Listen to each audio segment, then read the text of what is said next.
Bonjour à tous et bienvenue sur la chaîne Astro pour ce nouvel épisode d'éphéméride portant sur la période du vendredi 11 au vendredi 18 décembre 2020 et nous allons nous intéresser à tout ce qui est à observer dans le ciel, quel que soit votre instrument, à l'œil nu, avec une paire de jumelles, un télescope de petit diamètre ou des télescopes de plus grand diamètre pouvant faire de la photo, ou un appareil photo numérique aussi sur trépied avec un objectif. Et cette semaine, nous allons avoir beaucoup de choses très intéressantes, bien évidemment à commencer par la grande conjonction entre Jupiter et Saturne. Elle a lieu tous les 20 ans et cette année elle promet d'être exceptionnelle puisque les deux planètes seront distantes de 6 minutes d'arc seulement, c'est-à-dire 1/5 du diamètre de la pleine lune. Cette grande conjonction aura lieu le lundi 21 au soir, mais nous pouvons déjà nous intéresser à l'observation puisqu'elles commencent à se rapprocher l'une de l'autre de façon vraiment de plus en plus évidente. Nous allons nous intéresser aux 5 planètes qui sont actuellement observables, nous intéresser aux phases de la Lune qui nous propose une petite surprise donc lundi 14, mais également nous allons nous intéresser à l'observation du ciel profond, des comètes, et des essaims d'étoiles filantes, même s'il n'y en a pas beaucoup forcément actuellement. Nous parlerons aussi du type de passage de la Station spatiale internationale au-dessus de nos têtes. Pourquoi pas, dans certains cas ça peut être intéressant. Et petite nouveauté, nous allons nous intéresser également à ce que le Soleil nous propose actuellement. Et c'est maintenant sur la chaîne Astro.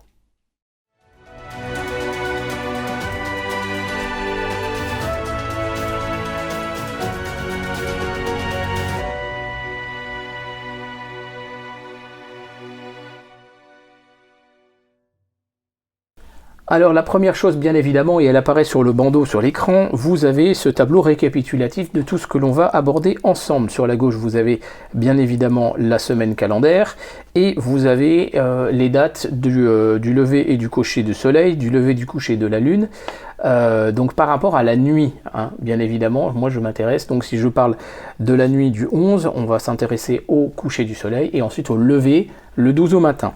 Ça nous permet de voir tout de suite si la lune va être présente longtemps pendant la nuit ou pas. Nous allons regarder aussi bien évidemment du coup les phases de la lune et savoir s'il n'y a pas des choses à observer sur sa surface. Donc ce matin il y avait deux zones à observer sur la base notamment des épisodes de Laurent Oumar de la chaîne 70900 Astronomie à la lunette, enfin surtout Astronomie à la lunette, maintenant il a retiré le 70900. Marius Hills et Rainer Gamma d'un côté et Harry Stark. Donc ce sont deux zones qui sont très intéressantes, même si nous n'allons plus pouvoir les observer, ce ne sera pas la peine demain matin, elles seront, ça y est, dans l'obscurité. Vous allez pouvoir vous intéresser déjà aux épisodes sur sa chaîne. La série Moon Explorer est clairement une référence aujourd'hui. Samedi 12, nous avons la périgée de la Lune, ça signifie qu'elle est au plus proche de la Terre. Lundi 14, nous avons d'abord une occultation de Mercure par la Lune qui se passera à 3 degrés du Soleil. Bien évidemment, absolument pas observable et excessivement dangereux à tenter. Occultation suivie quelques heures plus tard d'une éclipse totale de Soleil par la Lune. Comme 2 jours avant, la Lune était à sa périgée, c'est-à-dire au plus proche de la Terre, son diamètre apparent est plus grand que le diamètre apparent du Soleil, raison pour laquelle nous avons une éclipse totale de Soleil.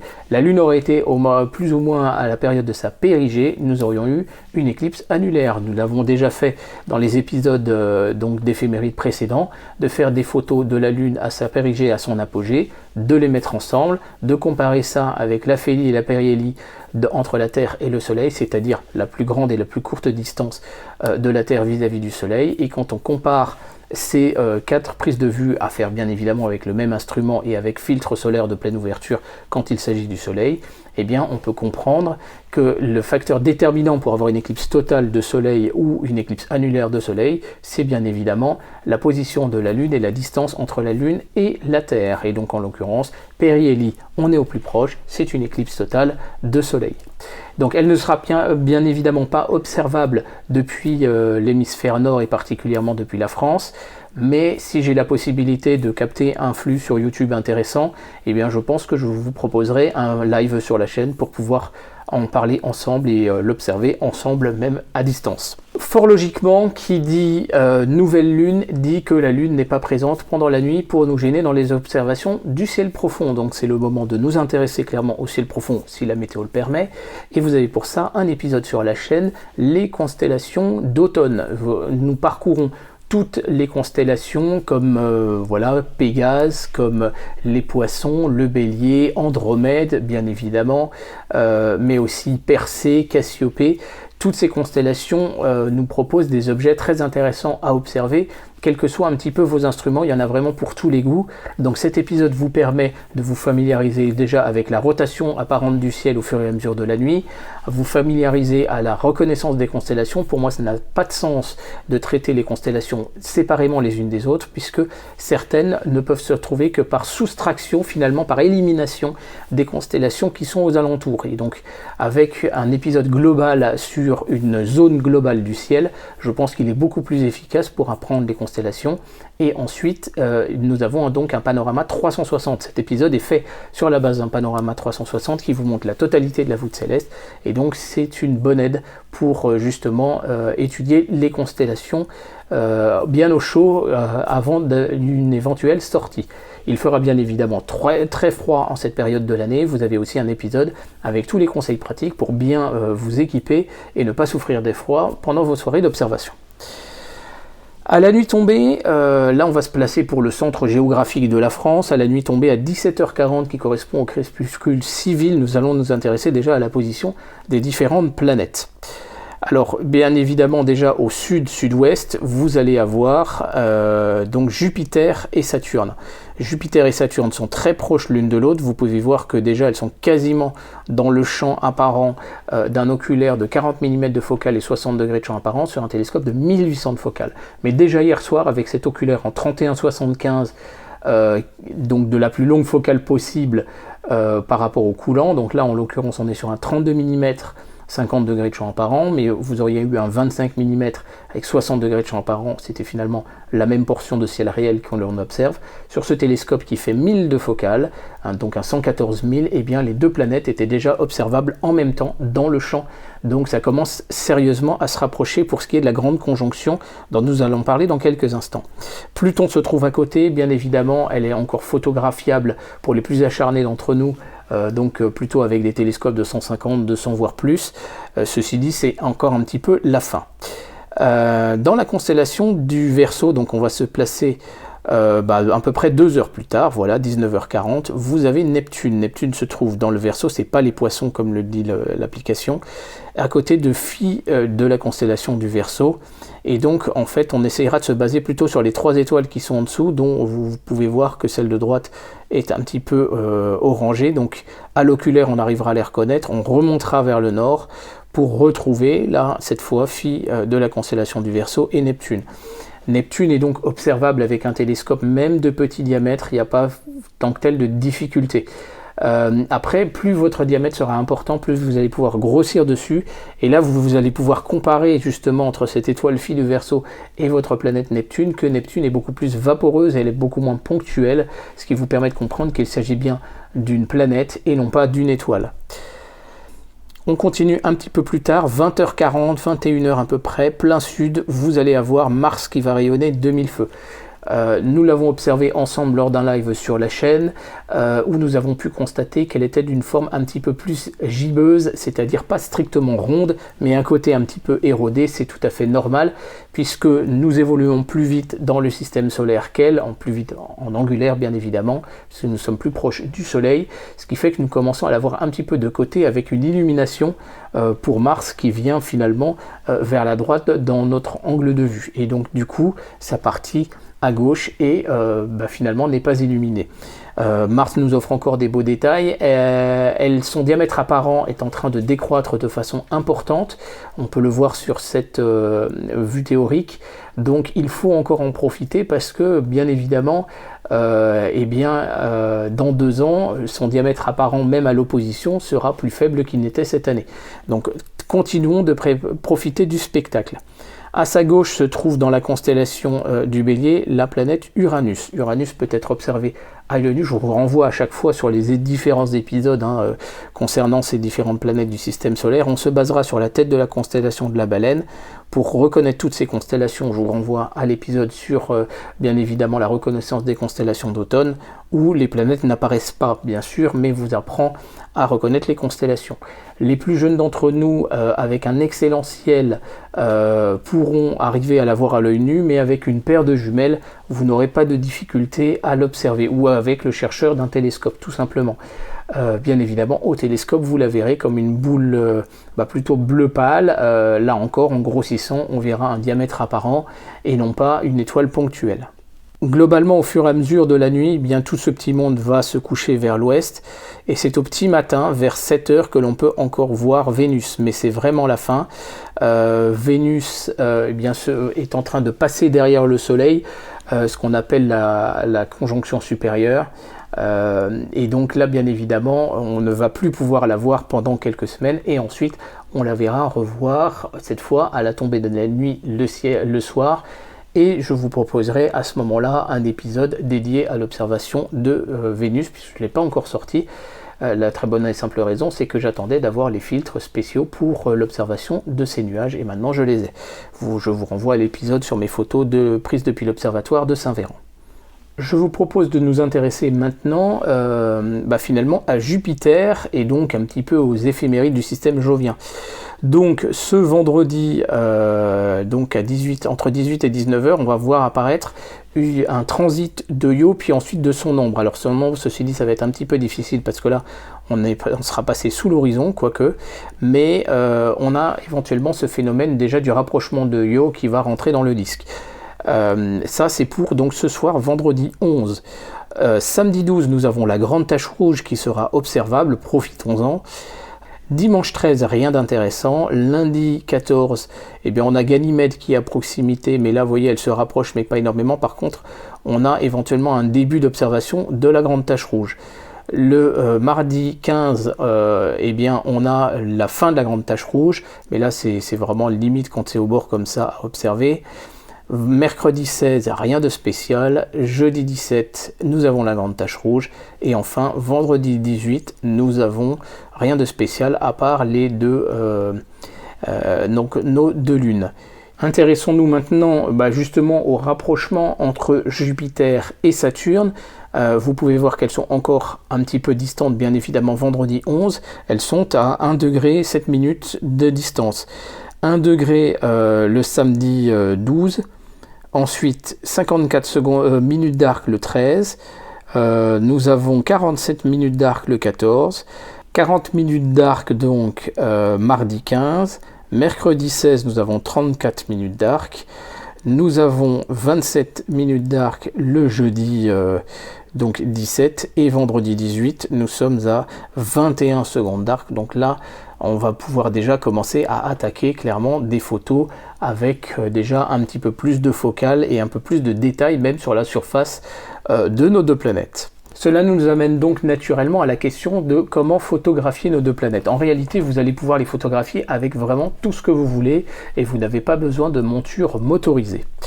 Je vous affiche donc à l'écran un premier tableau qui correspond à ce qu'on appelle l'échantillonnage, c'est-à-dire la portion de ciel qui correspond à 1 pixel de votre capteur pour un certain nombre de boîtiers sur le commerce. Vous avez en deuxième colonne le nombre de millions de pixels de votre capteur.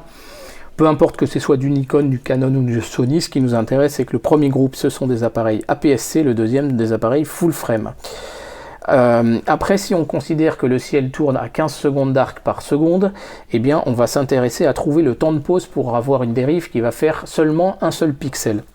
Là, à ce moment-là, vous avez un temps de pause qui vous est indiqué, qui va couvrir entre 100 mm de focale et 2000 de focale, de 1 seconde, donc pour un 100 mm et un appareil de 6 millions de pixels en APS-C, à 0,02 secondes par exemple pour un appareil de 31 millions de pixels APS-C. Ce n'est pas encore sorti, mais ça viendra. Mais on peut reprendre ce troisième tableau par contre qui va nous indiquer le 1 sur, donc je prends par exemple un Canon EOS 2000D de 24 millions de pixels sur un télescope qui va faire 1000 de focale, et 1/20 de seconde je n'aurai une dérive que de un seul pixel. Donc vous n'avez pas besoin d'avoir une motorisation, la seule chose dont vous avez vraiment besoin, c'est d'avoir un déclencheur filaire, un déclencheur souple, qui vous permet, en appuyant simplement sur un bouton, de lancer votre photo. Et vous n'aurez pas forcément trop de difficultés.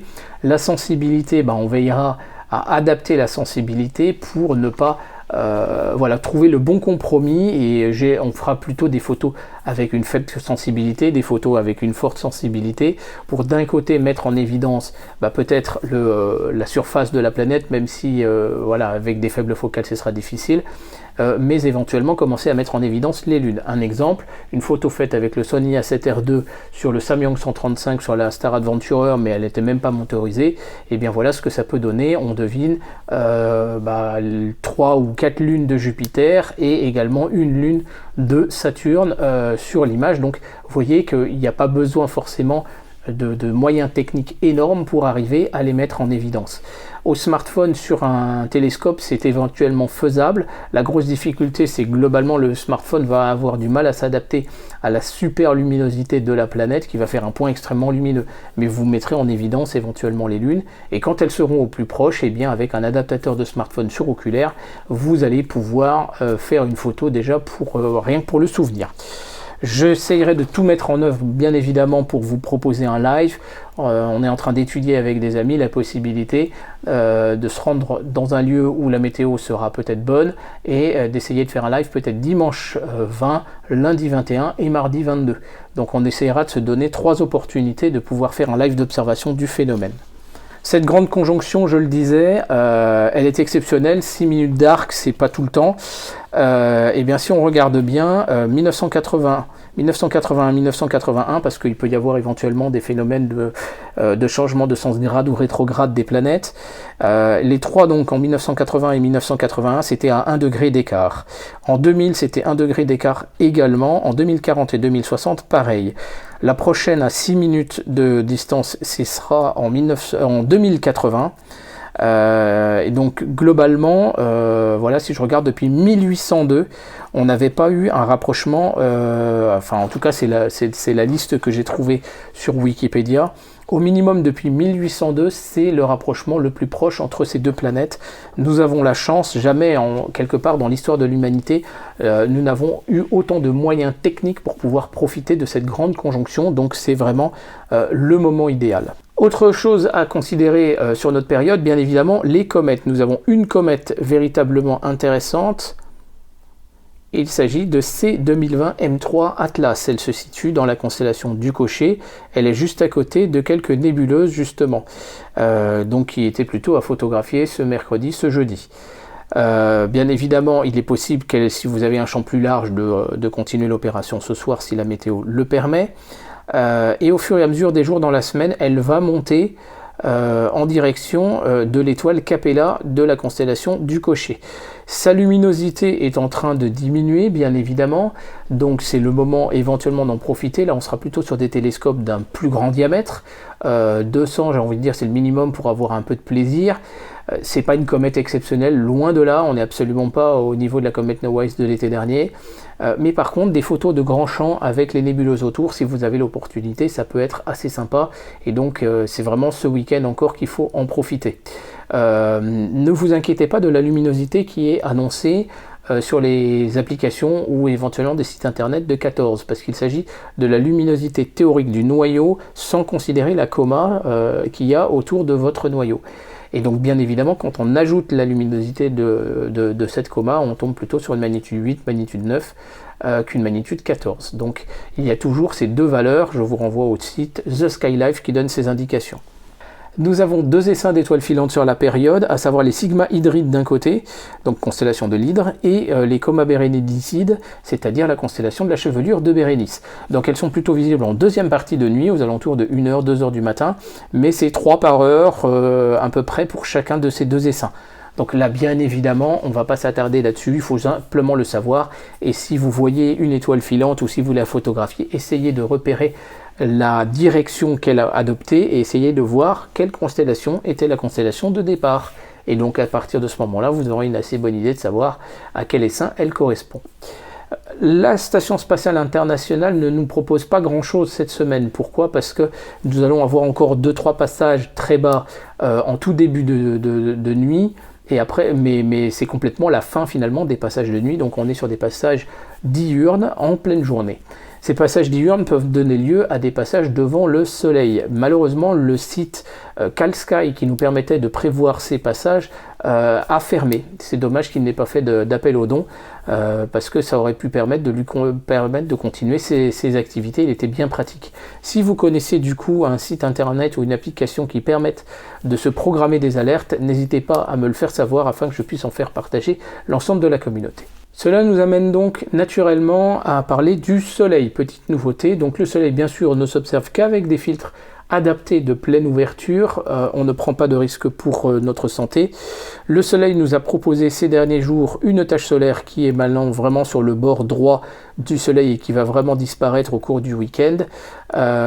Et cette tache solaire était quand même assez intéressante. Avec l'application SDO que vous me voyez utiliser, vous pouvez voir également s'il y a des protubérances solaires. Vous voyez qu'il y en a quelques-unes. Bien évidemment, il s'agit d'instruments professionnels, même avec une lunette amateur, vous n'en verrez quand même peut-être pas tout à fait autant, clairement. Par contre, en photo, on peut essayer quand même de ressortir des choses intéressantes. Vous pouvez vous rendre sur le site Space Weather Live ou sur l'application elle-même, et là vous aurez l'indication de la référence des taches solaires que vous pouvez observer. Donc là, il s'agit du groupe 2790 que vous pouvez encore observer donc ce week-end. Donc là, c'est aussi intéressant de connaître. De toute façon, déjà rien qu'avec ces applications, vous pouvez suivre un petit peu le soleil et vous pouvez voir qu'au fur et à mesure des jours, le soleil tourne sur lui-même, tout à fait. C'est donc la preuve qu'il s'agit d'une sphère en rotation. Voilà, je crois que nous avons tout dit par rapport à ce que nous réserve la semaine à venir. Et comme vous avez pu le constater, le phénomène de cette grande conjonction est particulièrement exceptionnel. Il faut absolument en profiter. Donc c'est le temps de faire les derniers essais, les derniers réglages, de repérer le site d'observation, puisque vous l'avez compris, il faut un horizon bien dégagé pour cette observation.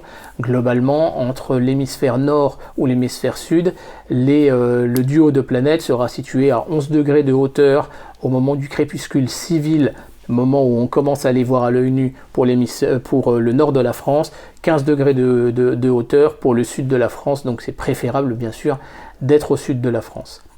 Je vous donne donc rendez-vous pour un éventuel live pour éventuellement l'éclipse, donc ça ce sera le 14, pour un éventuel live bien évidemment, et puis de toute façon si j'ai des conditions météo suffisantes et bonnes depuis le balcon, eh bien je vous ferai des lives d'ici là, mais en tout cas testez votre matériel, soyez prêts pour le moment donné, commencez déjà à faire des photos, etc. Il faut absolument en profiter.